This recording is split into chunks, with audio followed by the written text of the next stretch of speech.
Kalian perlu sadar dan tahu, untuk menghidupkanmu, Tuhan itu mengembuskan nafasnya.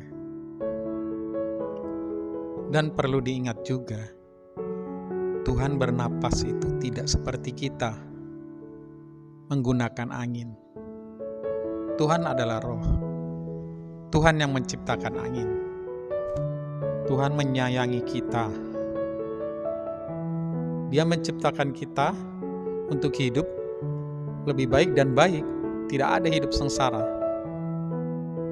Buktinya adalah karena kita diciptakan saat dunia sudah siap dengan segala yang kita butuhkan.